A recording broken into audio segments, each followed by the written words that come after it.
Sejak pemerintah mengeluarkan instruksi pelarangan pemberian obat sirup anak, Rumah Sakit Umum Daerah Teguh Umar mulai hentikan pemakaian obat sirup. Penghentian tersebut dikarenakan adanya kasus gangguan ginjal akut misterius. Rumah Sakit Umum Daerah Teguh Umar Calang untuk sementara menghentikan pemberian obat sirup kepada pasien, khususnya pasien anak, menyusul larangan dari Kementerian Kesehatan Republik Indonesia. Penghentian ini dilakukan setelah adanya imbauan dari Kemenkes yang melarang fasilitas kesehatan, nakes maupun apotek memberikan obat menyusul banyaknya kasus gagal ginjal terhadap anak. Instruksi ini juga tertuang dalam surat edaran Kementerian Kesehatan tentang kewajiban penyelidikan epidemiologi dan juga pelaporan kasus gangguan ginjal akut atipikal atau atypical progressive acute kidney injury pada anak. Dan untuk saat ini, pihak rumah sakit juga sudah menghentikan pemberian obat sirup kepada anak.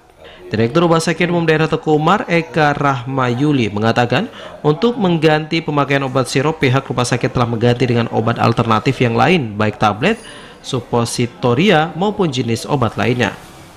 Sejak informasi bahwa ada larangan tentang pemakaian obat sirup dari Kementerian Kesehatan, kita langsung bertindak. Sore harinya kita menginstruksikan seluruh pelayanan kesehatan bahwa kita melarang pemakaian obat dalam berbentuk sirup baik kepada pasien anak maupun dewasa.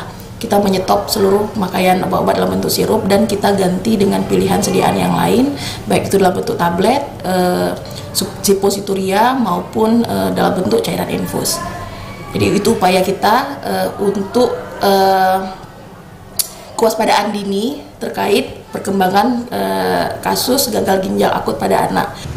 Sebelumnya, Kementerian Kesehatan telah mengeluarkan surat edaran terkait gagal ginjal akut atipikal yang menyerang anak-anak. Sebagai antisipasi, Kemenkes menginstruksikan semua apotek, fasilitas kesehatan, dan tenaga kesehatan agar tidak menjual atau memberikan obat bebas ataupun obat bebas terbatas dalam bentuk cair dan sirup untuk sementara waktu. Dari Aceh Jaya, Musliadi, TVRI melaporkan.